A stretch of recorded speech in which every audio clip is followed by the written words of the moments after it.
eRkam online ini kita tidak bicara masalah ahli atau tidak seorang operator itu mengendalikan aplikasi. Teknis caranya, contohnya kita akan simulasikan bagaimana.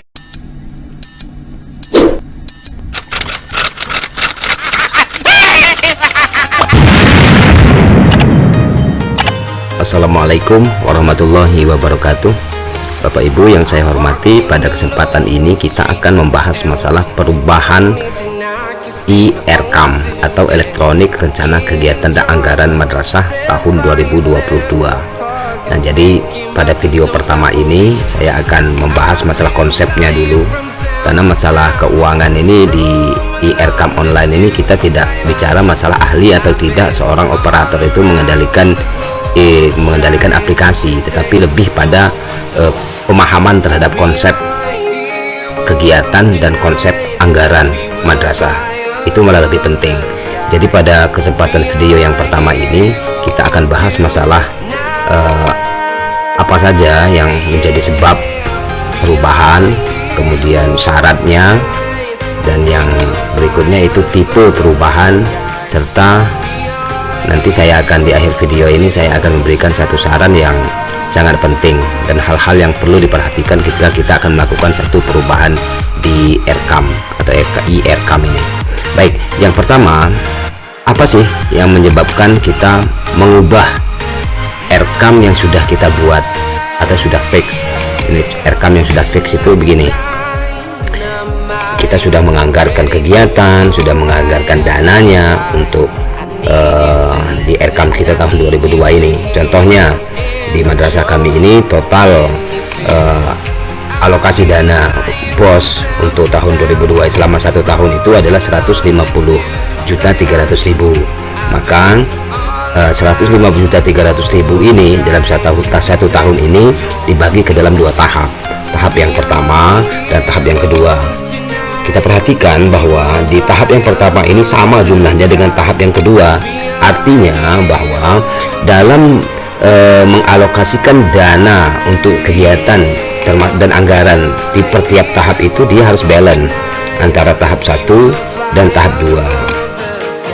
Harus balance 75 150 75 150, sehingga dalam satu tahun itu harus 150.300.000. Tidak boleh tidak balance. Artinya kalau nanti kita melakukan satu perubahan, menambah atau mengurangi misalnya di tahap 1 ini, maka apapun hasil perubahan itu, jumlah total untuk anggaran tahap 1 ini harus tetap 75 150.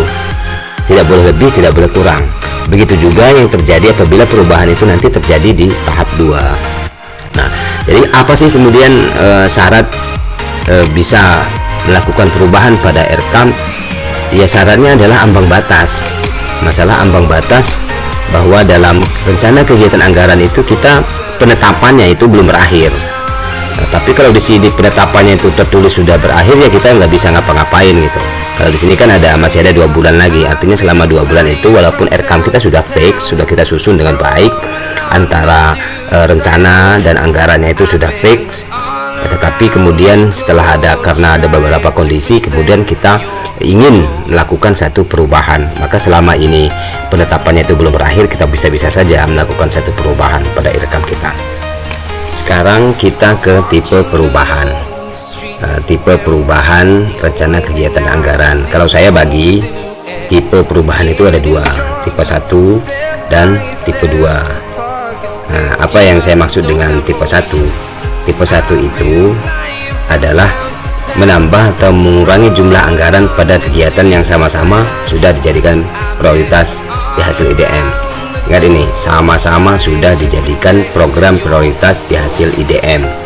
Nah, harus kita ingat bahwa program-program yang ada di eRkam kita yang sudah fix ini berangkatnya itu adalah dari program prioritas yang sudah ditentukan oleh TPM. Jadi dia tidak akan bisa muncul di anggaran kita itu program atau kegiatan apabila belum kita tentukan sebagai program prioritas. Sekarang kita lihat di sini di IDM ya, kita klik di IDM, terus di madrasah, kemudian di instrumen kita lihat rekomendasi kegiatan prioritas. Nah, ini rekomendasi kegiatan prioritas ini kan ditentukan oleh TPM, diurutkan oleh TPM, prioritas 1, prioritas 2, 3, 4, 5 sampai seterusnya itu baru disetujui atau ditolak oleh kepala madrasah gitu. Nah, jadi apa yang ada di RKAM kita ini berangkatnya itu dari program prioritas yang kita tentukan itu gitu. Nah, sehingga pada tipe perubahan yang satu ini, maka bendahara ya cukup melakukan menambah atau mengedit rincian anggaran kegiatan yang akan ditambahkan. Nah, lalu camat melakukan satu persetujuan gitu. Nah, itu tipe yang pertama. Nah, pada perubahan tipe yang pertama ini saya bagi menjadi dua kategori ya. Kategori yang pertama yaitu perubahan sama tahap. Yang saya maksud dengan perubahan sama tahap itu adalah perubahan yang kita lakukan pada satu tahap yang sama gitu. Misalnya kita lihat ini, yang ini adalah di anggaran di tahap 2 ini. Di tahap 2 misalnya sabun cuci tangan ya, itu saya anggarkan 160.000 gitu. Nah, saya ingin menambah anggaran untuk beli sabun cuci tangan ini menjadi 200. Artinya saya butuh dana 40 untuk menambah ini. Nah, di mana rencana saya untuk mengambilkan gantinya 40.000 itu? Misalnya dari sini. Dari yang 75.000 ini yaitu harga dari tisu basah. Nah, kalau di sini saya tambah 40, maka di sini harus saya kurangi 40. Ini menjadi 200. Sabun cuci tangannya jadi 200, kemudian tisu basahnya berkurang menjadi 35.000 gitu.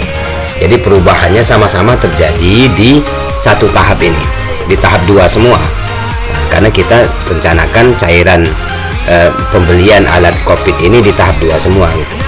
Sehingga perubahan yang terjadi di sini di tahap 2 ini 75.150 ini tetap balance, karena di sini ditambah 40, di sini dikurangi 40, maka jumlahnya tetap nanti akan 75.150 balance dan tidak mengganggu ya keseimbangan di anggaran kita di tahap 1 ini. Di sini juga tidak akan berubah. Di sini tidak berubah karena kita mengubahnya dalam satu tahap ini. Itu yang saya maksud dengan perubahan perubahan sama tahap pada tipe 1 ini. Kemudian yang kedua yaitu perubahan beda tahap gitu. Nah, yang saya maksud dengan perubahan beda tahap ini, misalnya kita akan melakukan perubahan di sini. Saya contohkan ini lagi. Misalnya sabun cuci tangan ini akan kita tambah 40.000. Tetapi untuk tambahannya itu kita tidak ambilkan dari tahap yang kedua, melainkan kita ambilkan dari tahap yang satu, sehingga dia beda tahap gitu. Kalau di sini nanti akan kita tambahkan 40, berarti nanti di tahap satunya, ya di tahap satunya akan kita ambilkan 40 gitu. Saya contohkan di sini misalnya untuk menutupi kekurangan dana 40.000 ini, saya mengambilkannya dari ini, misalnya harga laptop yang akan rencananya akan dibeli di tahap 1 ini. Nah, maka di harga laptop ini kita ambil 40.000 misalnya begitu. Nah, sehingga jumlah harga laptop ini tadi yang tadinya 4.164.500 ini akan dikurangi 40.000 menjadi 4.124.500. Nah, kalau di sini berubah, maka otomatis dia akan mempengaruhi perubahan di sini di 75.150 pada tahap 1 ini.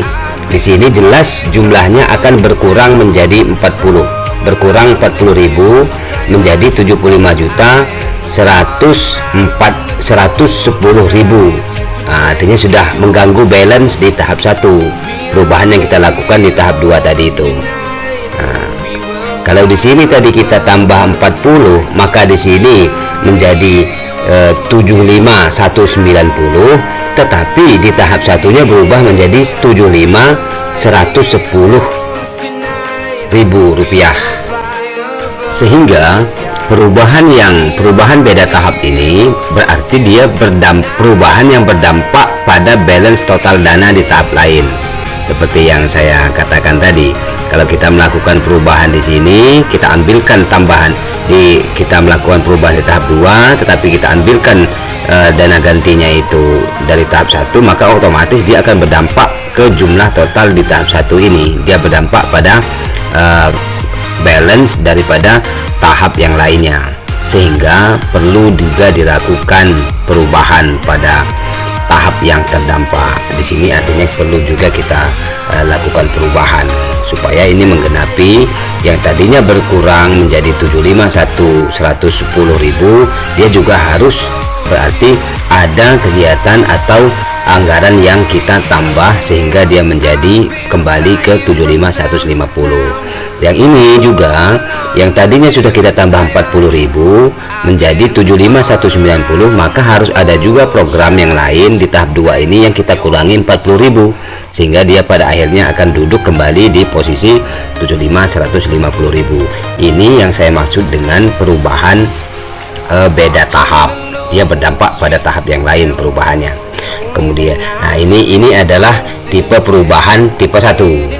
Nah, untuk tipe perubahan yang tipe 2, untuk perubahan yang tipe 2 yaitu dia akan memaksa kita untuk menambah program prioritas di hasil IDM.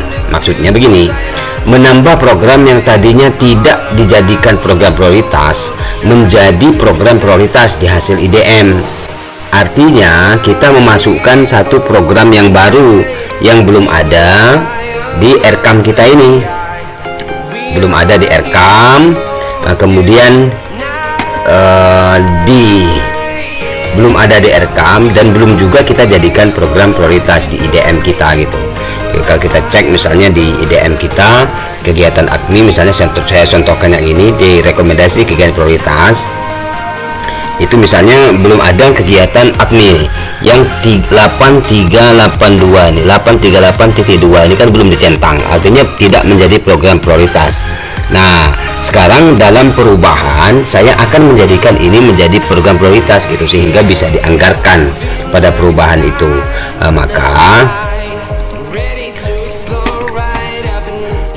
Maka yang harus dilakukan oleh seorang kepala madrasah pertama kali adalah dia perlu menolak hasil IDM-nya dulu, sehingga kalau hasil IDM-nya ditolak dengan catatan bendahara harus menambahkan program AKMI. Misalnya saya misalkan di sini sekolah ingin menambahkan program asesmen kompetensi madrasah ibtidaiyah gitu sebagai program prioritas tambahan pada menu hasil IDM. Setelah itu baru Camat melakukan persetujuan hasil IDM kembali. Nah, setelah TPM atau bendahara memasukkan AKMI ini menjadi salah satu program prioritas di IDM-nya gitu. Saran saya, sebelum kita melakukan perubahan di aplikasi RKAM online ini, kita harus lakukan terlebih dahulu simulasi perubahan pada file Excel RKAM manual kita. Nah, saya tahu bahwa sebelum kita menyusun RKAM pertama kali itu tentu saja kita sudah menyiapkan file Excel ya, file Excel yang berisi RKAM manual. Ya tentu saja ini formatnya sudah sesuai dengan yang kita download atau kita ambil dari aplikasi RKAM online formatnya. Maka kita olah, disinilah tempat kita mengolah induk data. Sehingga kalau di file Excel ini jumlahnya sudah pas, sudah fix semua. Ini 150.300, 75.150, 75.150 sama seperti ini misalnya yang di aplikasi sama, maka baru kita mengerjakan perubahan itu di aplikasi RKAM online. Apa-apa saja yang perlu kita perhatikan? Yang pertama, di file Excel ini kita pikirkan dulu kegiatan dan jumlah anggaran yang akan kita ubah. Nah, seperti tadi kita mau melakukan satu perubahan di 160.000 harga sabun cuci, akan kita ambilkan tambahannya itu dengan mengurangi anggaran dana beli tisu basah misalnya. Itu juga harus fix dulu mana dana yang mau ditambah dan mana yang dana yang mau dikurangi. Kemudian cek jumlah, setelah kita melakukan itu cek jumlah total anggaran tahap 1 tahap 2. Ini yang saya maksud, kita mengecek apakah ini berubah atau tidak. 75.50 ini setelah kita lakukan perubahan di atasnya, apakah ini berubah atau tidak. Begitu juga halnya di tahap 2 ini. Nah, itu juga harus kita perhatikan.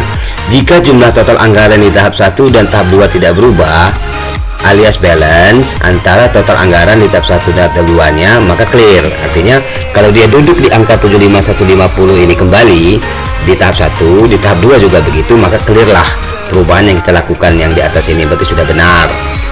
sehingga di sini jumlahnya 150.300.000. Kemudian jika sudah clear, maka baru lakukan perubahan pada aplikasi IDM Erekam kita yang online itu, sehingga kita tidak akan menemukan kendala dalam pengerjaan perubahan Erekam di aplikasi Erekam yang online itu. Nah, itu saya kira saran yang bisa saya berikan kepada rekan-rekan operator, khususnya atau Bapak Ibu guru yang bertugas sebagai tim penjamin mutu madrasah dalam melakukan perubahan anggaran. Pada video berikutnya saya akan memberikan tutorial atau pembahasan tentang bagaimana cara. Nah, sekarang pada video berikutnya kita akan membahas praktek teknis perubahan Erekam bertipe 1 sama tahap. Artinya kalau kita lihat di sini kan tipe Erekam tadi saya bagi menjadi 2, tipe 1 dan tipe 2. Pada video-video berikutnya saya akan menjelaskan tentang teknis caranya. Contohnya, kita akan simulasikan bagaimana melakukan perubahan seperti tipe 1 sama tahap. Kita akan melakukan perubahan tipe 1 berbeda tahap, dan kita akan melakukan perubahan yang tipe 2 ini pada video berikutnya. Jadi terus ikuti perkembangan pembahasan kita masalah Erekam ini, dan semoga apa yang saya berikan ini bermanfaat bagi kita semuanya dan dapat membantu Bapak Ibu sekalian. Saya akhiri, wallahul muwafiq ila aqwamit thoriq. Wassalamualaikum warahmatullahi wabarakatuh.